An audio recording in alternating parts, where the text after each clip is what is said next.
Hello everyone, welcome to EduTap and welcome to the Finance 360-degree sessions. In today's session, we are going to have the revision session for the January 2024 and this is the part 3. So as I have told you that after every 5 sessions, okay, in the series that we are running, after every 5 sessions, we take the revision session so that you are accustomed with the type of the questions that can be asked in the examination, as well as you are also accustomed to the pattern of the examination, the type of the questions that are being asked, the length of the questions that are being given in the examination. So you have to be a little faster in the MCQs, and for that we are bringing the lengthy kind of MCQs so you get habitual of such lengthy questions in the examination also. So good morning Sarish, good morning Mayur, good morning Mukul, and one more thing that you all must be thinking that such a big thing has happened and I have said nothing about it. So do not worry that I am going to bring a complete session on the Paytm Payments Bank. So what ban has been brought by the Reserve Bank of India, what the Reserve Bank of India has actually said in its press release notification. So there is much confusion. So do not worry, from the RBI Grade B point of view, from the examination point of view, I am going to bring the whole news article for you. What are the data points that you have to remember? What are the sections that you have to remember? All of this we are going to discuss in the next session that is going to happen on Tuesday 10 a.m. So I want all of you to be with me on Tuesday 10 a.m. Okay, because we are going to break down this news article, that what has happened, what has been allowed to the Paytm Payments Bank or what has been not allowed to the Paytm Payments Bank, how it is going to move forward, what the RBI has said and why the RBI has said so. So everything we are going to discuss then, but today we have to focus on our revision. So as promised, I didn't want to break my promise, so that's why here is the revision session. After every 5 sessions, we cover the revision session. Okay. So I hope you are prepared for the revision. And today, let's start with it. But before that, do subscribe to the YouTube channel to continue getting the wonderful videos from all the faculties that are putting their efforts out, and join our Telegram channel for the PDF of the session. Okay, for PDF of the session, you can join the Telegram channel of EduTap. The link for the Telegram channel is provided in the description box below. So, good morning everyone. Good morning Ankit. Good morning Mehak. Good morning Sid. Good morning Vinay. Good morning Shibanand. Now this is the first question. So this is regarding the state government guarantees that has been released. So a report has been released by the working group the report has been released of the working group on the state government guarantees. So this has been released on the RBI website. So now you have to tell that which of the following statements is actually correct regarding the report. Okay. So kindly try to answer this question.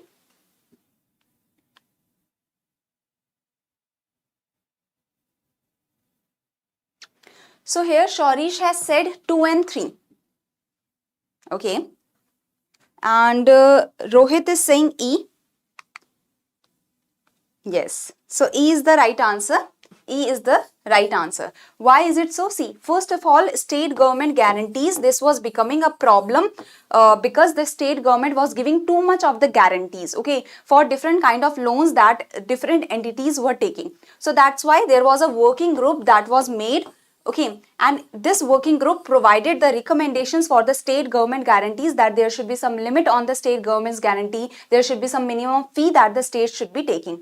So the state government may consider fixing a ceiling for incremental guarantees that they are issuing during a year at 2%. No, it is 5% of the revenue receipts. So the incremental guarantees that they are giving every year, that should be limited to 5% of the revenue receipts or 0.5% of the gross state domestic product, whichever is less. Okay, so here it should not be 2%, it should be 5%.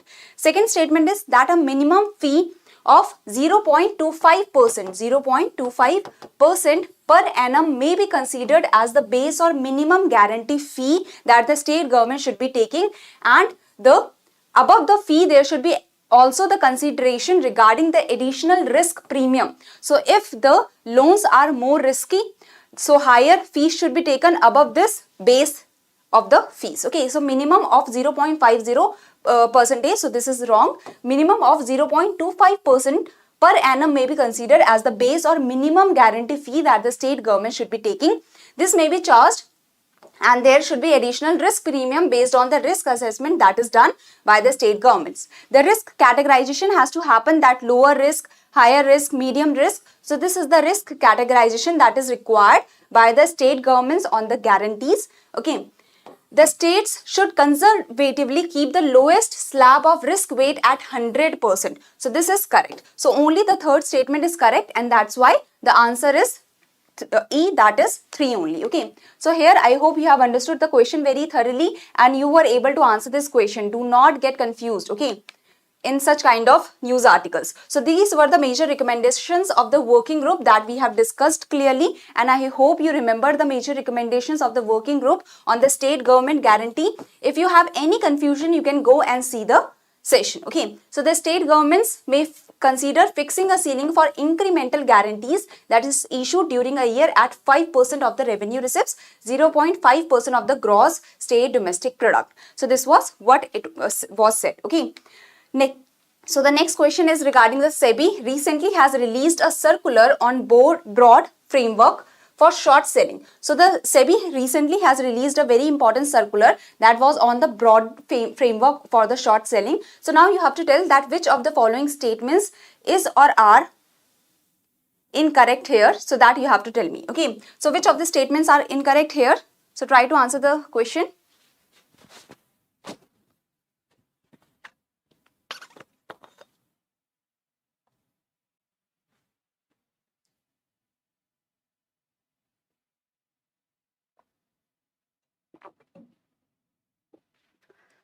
Okay, I am getting the answer C.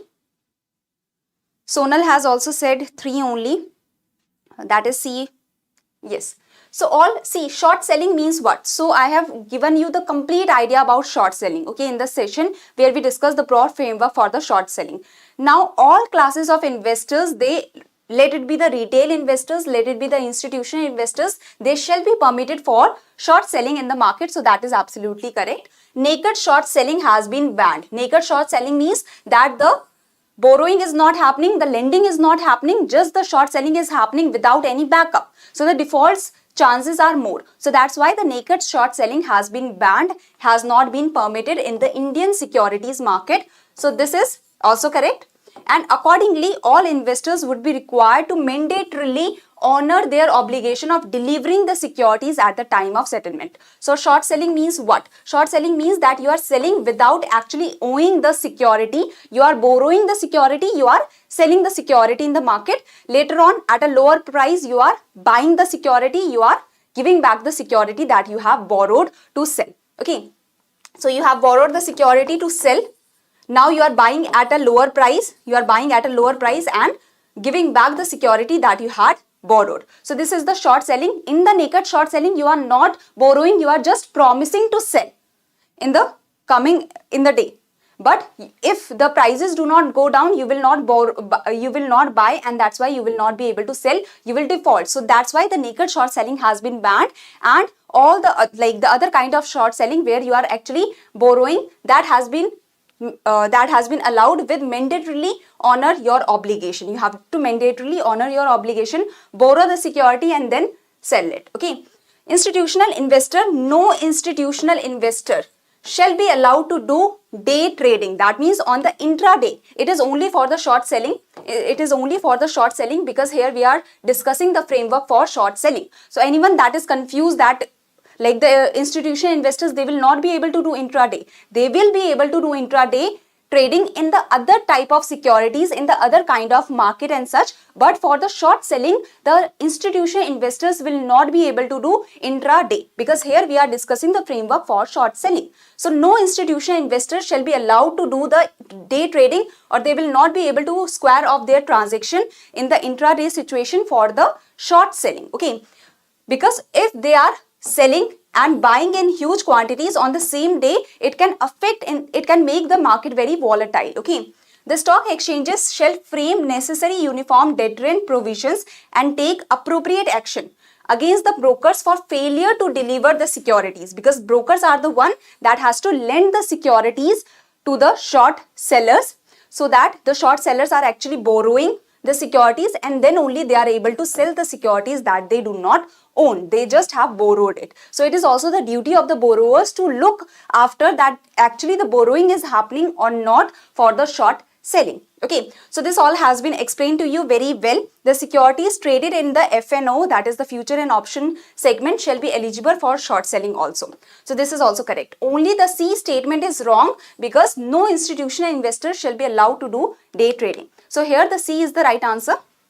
The other statements are correct. Only the C statement was incorrect and that's why it is the answer. So short selling has been completely explained to you. The norms, the framework, the complete framework has been explained to you. Okay. So short selling, what it is selling a stock which the seller does not own at the time of trade. You are borrowing the shares, you are borrowing the stocks and then you are selling it later on because you have the idea that okay, later on the prices are going to go down and then you will buy the shares to return the shares that you have borrowed. Okay, so this is the idea. All classes of investors are allowed to do short selling. Just the naked short selling has been banned. No institutional investors shall be allowed to do day trading in the short selling. So this is the complete idea of short selling that I have explained completely in the session. If you have any confusion, you can go and see the session.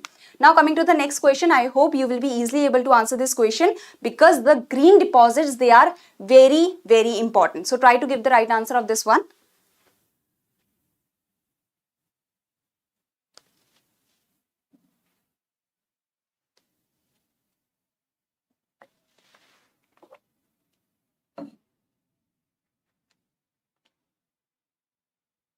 Okay, so SBI has recently released the green rupee term deposit, that is the green deposits. What are the green deposits? I hope you know what are the green deposits, then you will be easily able to answer this question. And Sorish has given the answer D. Anyone else? So I can see that the people that are very regular in the sessions, they are able to give the answers very fast, okay, because they have understood the pattern of the questions that can come in the examination and they are able to gauge the demand of the question very fast. Okay, so you have to be regular to understand the type of questions that can come in the examination and to know and read the lengthy question very fast. Okay, so just have a healthy competition. Do not think that if you are not able to answer very fast, do not worry, maybe your accuracy is very high. So if the accuracy is very high but you are taking a little more time, that is also fine. But just remain in a healthy competition. That's why these kind of sessions can push you further to work harder, okay, but be in a healthy competition. Do not worry about it too much. So SBI Green Rupee Term Deposit has been launched to mobilize the funds to support environment friendly initiatives and projects, thereby fostering the growth of a green finance system in the country. So which of the following is true regarding the green deposit framework? So first of all, the SBI Green Rupee Term Deposit Scheme is open to resident individuals and non-individual customers. So this is correct, but here the non-resident individuals is missing. So this statement is not completely correct, we can say, but let's keep it here for now that okay, this is not completely correct because here the non-resident individuals have not been mentioned. The SBI Green Rupee Term Deposit is also for the non-resident individuals. The deposits raised under the framework are covered because the deposits that you are doing with a bank, so you are depositing with a bank, with the SBI, so they are covered under the Deposit Insurance and Credit Guarantee Corporation, that is they are covered for insurance. So your deposits, they are insured under the DICGC. Okay, so deposits that are raised under the framework, even if they are the green deposits, you are depositing with the bank, so they are the insured deposits. The tenure, the size, the interest rate and other terms and conditions, it will be only determined by the regulated entity such as the bank. The RBI will not have any intervention in this kind of thing, that the tenure can be decided by the SBI, the size, the interest rate can be decided by the SBI, that we have discussed. So here you can see that the SBI has decided its own tenure, the SBI has decided its own interest rate for the deposits. The RBI will not intervene in this. The RBI has given the definition for the green deposits, that the green deposits are the deposits that are for a fixed term, that are interest bearing. So the deposits, the green deposits are the deposits that are interest bearing, that are for a fixed term, that are the fixed deposits, term deposits, and the green deposits can only be used for the green financing of the projects. That means the green deposits can only be used for the green finance, for the projects, for the activities that are considered green. So this is the idea, that the regulated entities should ensure that the funds that are raised through the green deposits are allocated to the eligible green activities or projects. So D statement is actually correct. So I hope you have understood this clearly, that the first, second, third statements are incorrect. Only the D statement is correct, because the green deposit actually mean that the deposits are raised for the green finance. So this is the idea, and we have discussed everything about the green deposit framework again and again. This is a very important framework that you can use in your descriptive answer writing. If any question comes on what are the steps that are taken by the Indian government or the Indian agencies for the promotion of sustainable development and for the promotion of the green finance in the country. So this green deposit framework can be used in that sense. There are the definitions for the green deposit, green finance, green washing that has been given, and you can quote this framework to give the definition of such important terminology. That okay, in the green deposit framework of the Reserve Bank of India, green washing has been defined by the Reserve Bank of India. That is, you are projecting a kind of a product as a green product, but it is not actually a green product. Okay, so that is green washing, that you are misleading, you are projecting your product as a green product, which is not at all a green product, that is not at all environmental friendly. Okay, so this is the idea. Now coming to the next question. So this is a very easy question that you can directly read and answer. Yes, interest rates will be according to the regulated entities. The tenure will be also according to the regulated entities. The size will be also according to the regulated entities. Okay.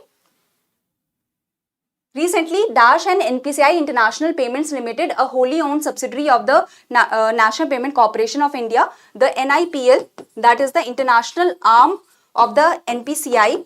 The NIPL, it tries to promote the UPI and the RuPay. They both are the indigenous system of our country. The RuPay credit card, the RuPay debit card and such, and the UPI, they both are the indigenous system of our country. So the NIPL, it tries to promote the indigenous systems of our country all over the world, so that the world can recognize the prowess that we have in the digital system. Okay. So here the right answer is C, that the Google India Digital Services Limited, that is the Google Pay, we can say.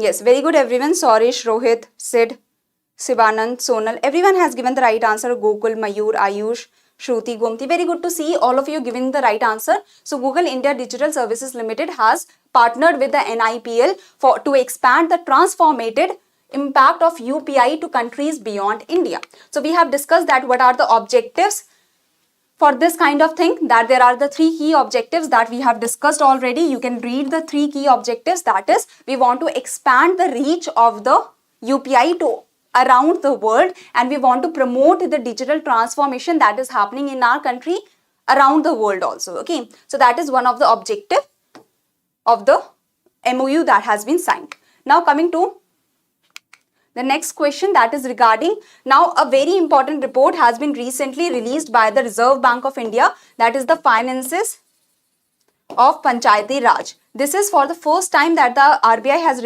released such kind of report for the finances of the Panchayati Raj. So this becomes very, very important. Okay, and here many of the important data points and many of the important way forward points have been given by the report by the Reserve Bank of India. So try to answer this question.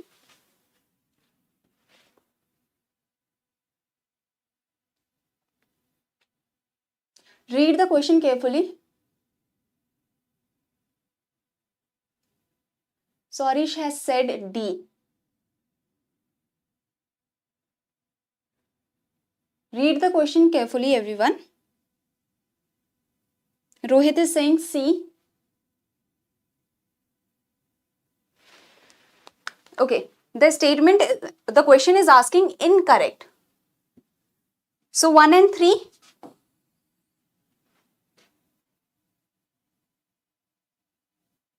Yes, C is the answer, not D. Okay. C is the answer, not D. So C is the answer. Why C is the answer? Because first of all, first is the correct statement and we have to find the incorrect statements. Okay. The primary source of Panchayat budget information on a national scale is E-Gram Swaraj. So this is absolutely correct. The E-Gram Swaraj is maintained by the Ministry of Panchayati Raj. Next is this report presents an analysis of the fiscal position, financial position of the Panchayati Raj institutions covering around 75% of the total numbers of rural local bodies in India. So this is correct. The second, sorry, this is wrong. The second statement is wrong. It should be 75%, not 70%. Third is grants and aid constituted over 95% of the total revenue receipts of PRIs. So first is correct as well as third is also correct. Second is wrong. Okay.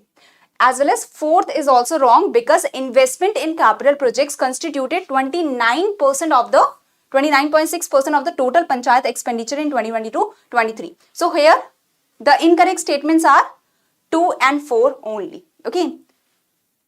So this is the answer, that 2 and 4 is the answer. 1 and 3 are the correct statements. 2 and 4 are the incorrect statements and you have to find the incorrect statements. So here we have discussed the whole of the report in the 2 sessions, that is nearly in 1.5 hours. We tried to cover everything that is relevant in the report. We have covered that why this report has been released, what is the background of this report, like on what ideas this report has been brought. It is the endeavor of the Reserve Bank of India to expand the Reserve Bank of India's analysis of public finances beyond the central and the state governments and to go to the local levels also. Okay, the ratio of revenue expenditure of the panchayats,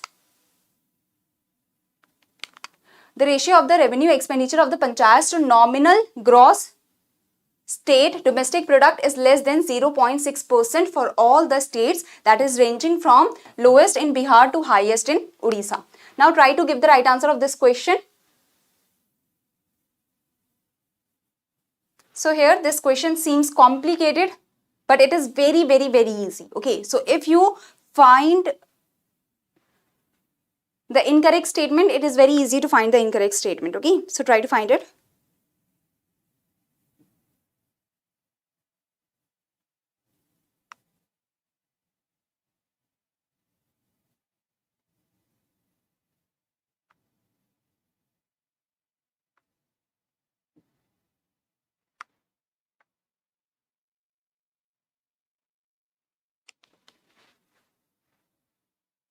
So here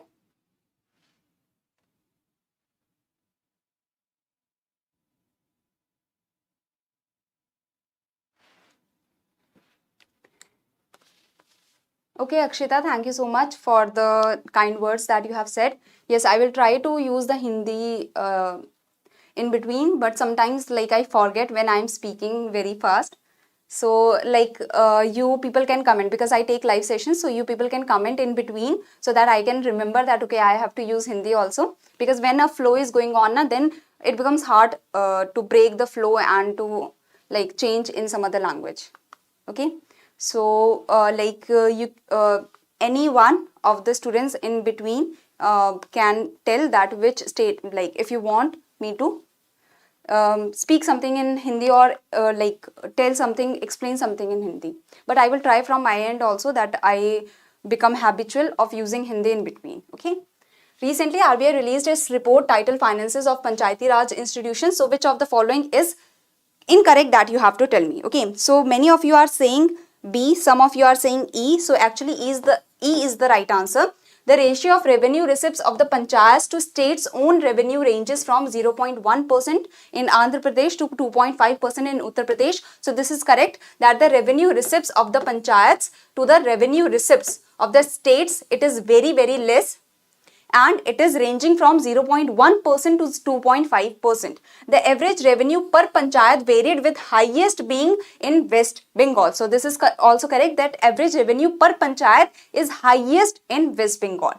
The revenue to capital expenditure ratio averaged 3.2 in 2022-23. So that is the revenue to capital expenditure is the ratio is 3.2. So if the capital expenditure is 1, the revenue expenditure is happening 3.2. So that is the idea, that the revenue expenditure done by the panchayats are way greater than the capital expenditure that the panchayats are doing. and the ratio varied between the lowest in Bihar. So the lowest revenue to capital expenditure is in Bihar and the highest revenue to capital expenditure is in Tripura. Okay, so the 15, so these all statements are correct. 15, Central Finance Commission recommended a total grant of 4.3 lakh crores for the local governments covering the period from 2021-22 to 2025-26, out of which 0.70 lakh crores was allocated for health. So this has been recommended by the 15th Finance Commission. Okay.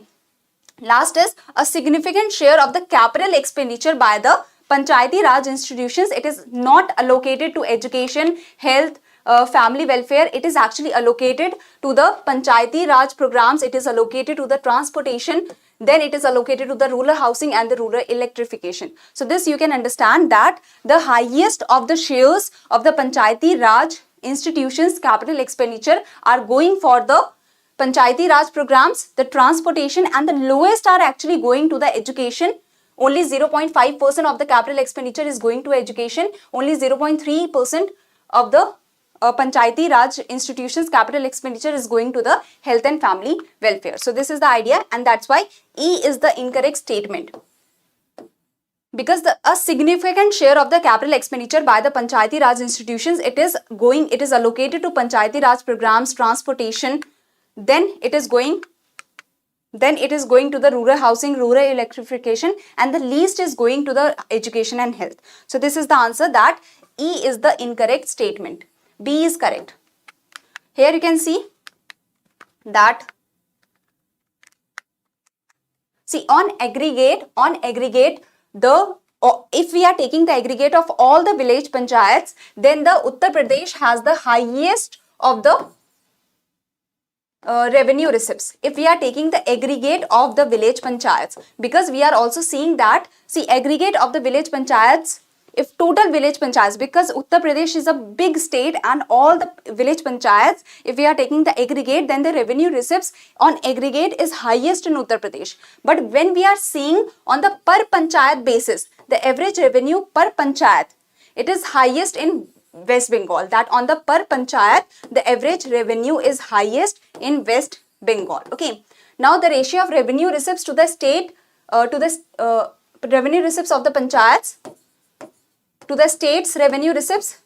So this ratio, this is highest in Uttar Pradesh. Okay, so revenue receipts of panchayat divided by the revenue receipts of the states, this is highest in the Uttar Pradesh. So this is the whole idea, as well as panchayats and women empowerment. So this we have discussed a little in the session also, and these are the points that you can read, that you can use in your descriptive answer writing also.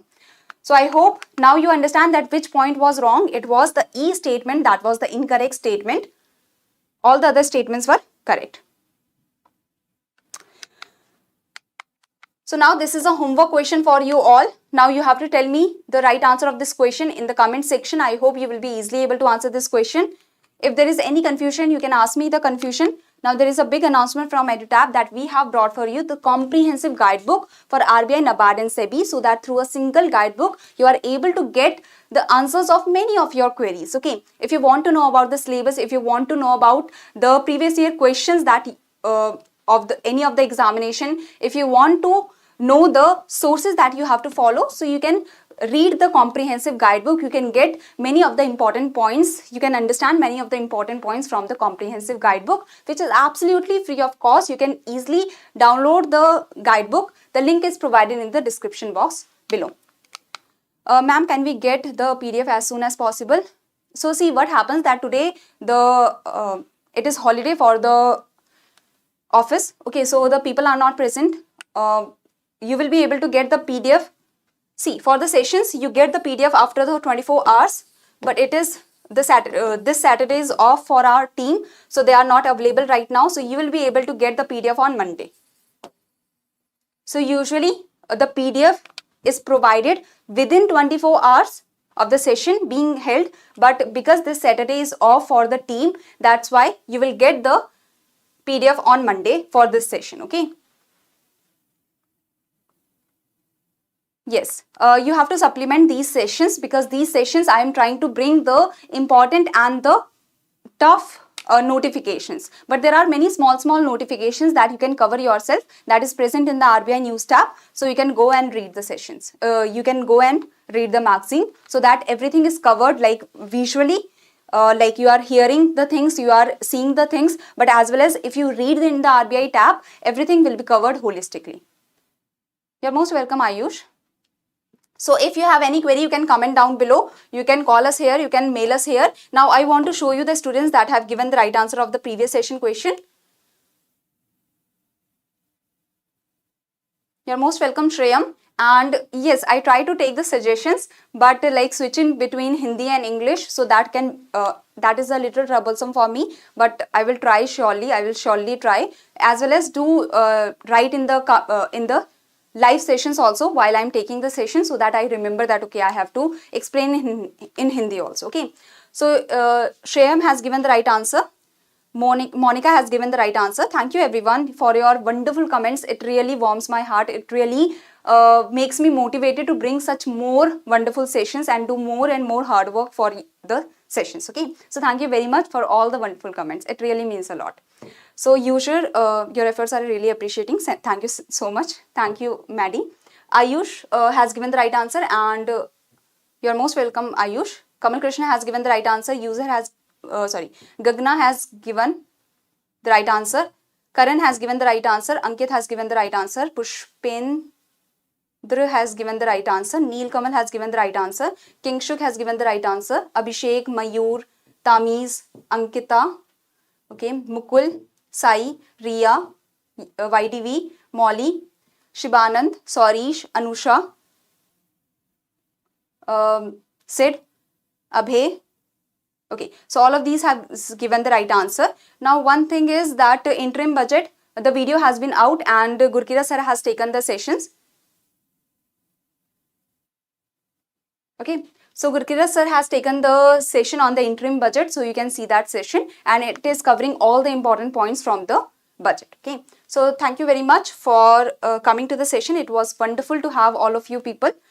Nice question, ma'am. Tricky and lengthy as per the exam. Thank you so much, Sorish. And do comment down below if you are liking the sessions, and do give me the right answer of the homework question. Do tell me that how many marks you have got in today's session, because that is very important, that you are being consistent or not. So out of 6, if you have got 6, if you have got 5, so you have to tell me that how many marks you have got, as well as give me the right answer of the homework question, as well as tell me that you are liking the sessions. Is it fine, or something new should be brought, something different should be done? So that also, like the advice also, you can give me in the comment section. Okay, you're most welcome everyone. Thank you very much for coming, and